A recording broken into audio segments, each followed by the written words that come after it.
Dag raadplegers. Welkom by julle derde les vir EBW in kwartaal 3. In die vorige 2 lesse het ons bietjie gekyk na konsepte rakende krediteure, die brondokumente, as ook die joernale. Vandag gaan ons fokus op die algemene grootboek en die effek van krediteure transaksies daarop. Is julle gereed? Kom ons begin.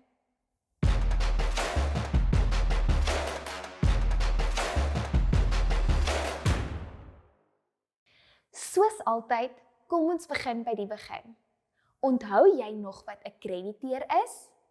Stop gou hierdie video en gesels met die persoon langs jou oor wat jy dink 'n krediteer is.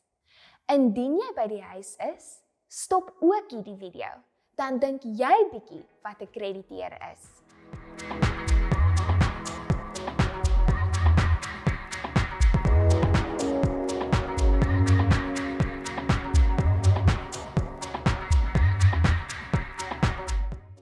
Krediteure is persone of besighede vir wie die besigheid geld skuld.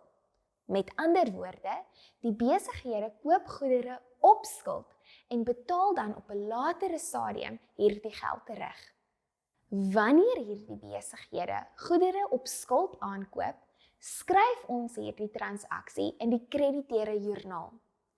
En wanneer hierdie besighede die skuld terugbetaal, skryf ons daardie transaksie in die kontantbetalingsjoernaal.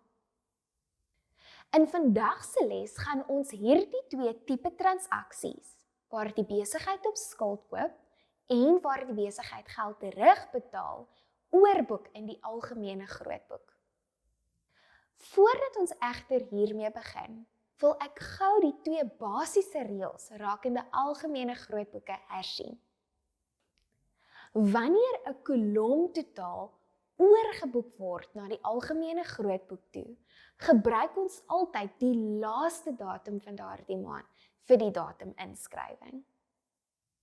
Indien die rekening 'n diverse rekening transaksie is, gebruik ons die spesifieke datum waarop daardie transaksie plaasgevind het. As jy nog dalk onseker is oor die algemene grootboek, stel ek voor dat jy eers hierdie video stop en teruggaan na kwartaal 1 se lesse toe, spesifiek 5.1 en 5.2, en doen daardie lesse oor en oor, totdat jy gemaklik is met die algemene grootboek. Voordat ons na 'n praktiese voorbeeld gaan kyk, wil ek graag gou die akroniem BOKAL hersien. Onthou jy nog waarvoor dit staan?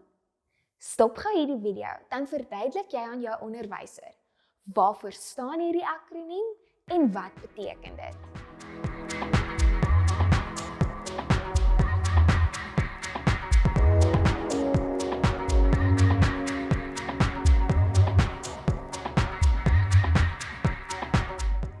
Het jy dit reg gekry? Kom ons gaan loer gou na dit. BOU staan vir bates, onttrekkings en uitgawes, en KAL staan vir kapitaal, inkomstes en laste. So graad 9's, wat beteken dit nou eintlik? Ons bourekeninge word meer aan die debietkant, maar word minder aan die kredietkant. En ons KAL-rekeninge word meer aan die kredietkant, maar minder aan die debietkant. So graad 9's, dis baie belangrik dat jy weet watter rekeninge word meer aan die debietkant en watter rekeninge word meer aan die kredietkant, sodat jy die algemene grootboek kan voltooi. Kom ons begin by die krediteure joernaal, en soos altyd, kyk ons na IKC se boeke. So graad 9's, julle weet dat die algemene grootboek in 'n spesifieke volgorde voltooi word. Ons begin altyd met kapitaal, dan onttrekkings en sovoorts. Maar die eerste 2 rekeninge is nie van toepassing vandag nie. So ons gaan begin met toerusting. Onthou, bates volg na onttrekkings en toerusting is die eerste bate waarna ons gaan kyk. Kom ons kry gou die joernale hier agter my op die skerm. Dan kyk jy of jy toerusting kan sien. Op die 13de het IKC toerusting op skuld gekoop en ons moet hierdie transaksie nou oorboek na die algemene grootboek toe. Onthou, bou en kil. Toerusting val onder bates en daarom gaan ons hierdie transaksie in die debietkant gaan inskryf. Onthou, die tweede goue reël sê vir ons dat wanneer 'n transaksie 'n diverse rekeningtransaksie is, gebruik ons die spesifieke datum waarop daardie transaksie plaasgevind het.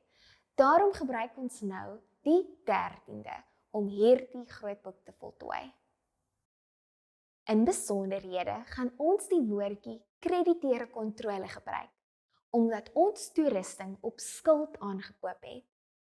Krediteure kontrole in hierdie geval is toerusting se dubbelinskrywingsrekening. Ons folio sal natuurlik die KJ wees, omdat ons inligting van die KJ af ontvang het. En dan natuurlik die bedrag van 1200 onder bedrag. Graad 9's, soos altyd, moet ons die rekeninge aan die einde van die maand afsluit. Maar dit is nie die doel van hierdie les nie, so ons gaan nou aanbeweeg. Soos julle kan sien, was daar geen ander transaksie rakende toerusting nie. So kom ons beweeg aan na handelsvoorraad toe. Net soos toerusting, is handelsvoorraad ook 'n bate. So dit word meer aan die debietkant en minder aan die kredietkant. So, handelsvoorraad se kolom totaal van R2300 sal ons dus aan die debietkant inskryf. Onthou net weer die goue reël. Indien ons 'n kolom totaal gebruik, gaan ons die einde van die maand se datum gebruik. In hierdie geval is dit die 31ste Augustus. Besonderhede sal krediteure kontrole wees, folio KJ1 en die bedrag R2300. Kom ons beweeg oor na 'n nuwe rekening vir julle, die krediteure kontrole rekening. Onthou, krediteure is 'n las, so dit word meer aan die kredietkant, maar minder aan die debietkant. So, elke keer wanneer die besigheid goedere of skryfbehoeftes op skuld koop, gaan dit meer word aan die kredietkant. En dan, die teenoorgestelde is ook waar. Wanneer die besigheid hul skuld terugbetaal aan die krediteure, word dit minder aan die debietkant. So, ons gaan nou die totaal van R4200 oorboek na die kredietkant van krediteure kontrole. Hierdie 4200 is dan natuurlik ons totale kredietaankope vir die maand. Die laaste KJ transaksie wat ons gaan doen is skryfbehoeftes. Skryfbehoeftes is natuurlik 'n uitgawe, so dit word meer aan die debietkant, maar minder aan die kredietkant.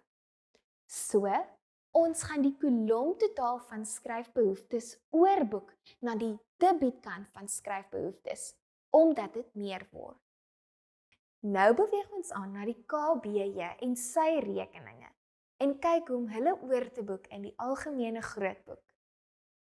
Kom ons gaan kyk, hoe boek ons 'n transaksie oor wanneer die besigheid geld terug aan die krediteur betaal? In hierdie geval is daar 2 rekeninge wat geaffekteer word. Eerstens is dit bank, omdat IKC hulle skuld afbetaal. Die tweede rekening wat geaffekteer word, is krediteure kontrole, omdat IKC se skuld nou minder word. Kom ons begin by bank. Onthou, bank is 'n bate, so dit word meer aan die debietkant en minder aan die kredietkant.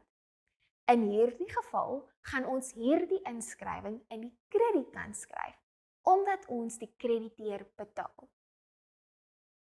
Die R2250 gaan ons aan die kredietkant van ons bankrekening inskryf.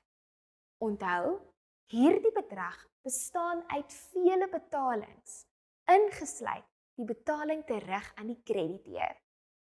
Kom ons beweeg aan na die tweede rekening, wat natuurlik in hierdie geval bank se dubbelinskrywingsrekening is, krediteure kontrole. Ons het nou net 'n inskrywing aan die kredietkant van die bankrekening gehad, maar in die krediteure kontrole rekening gaan ons dit nou aan die debietkant inskryf, omdat dit bank se dubbelinskrywingsrekening is. Julle sal onthou dat ons vroeër in hierdie les 'n krediteure kontrole inskrywing gehad het aan die kredietkant, omdat ons goed op skuld aangekoop het. Nou gaan ons 'n debietinskrywing hê, omdat ons hierdie geld terug aan die krediteur betaal. Hoekom nou weer aan die debietkant? Omdat ons krediteure wat 'n las is, minder word aan die debietkant. Ons gebruik natuurlik die woord bank by besonderhede, omdat bank krediteure kontrole se dubbelinskrywingsrekening is. Ons gaan die R2250 in die krediteure kontrole kolom in die KBJ oorboek na die krediteure kontrole T-rekening. Kom ons som dit gou vinnig vir onsself op.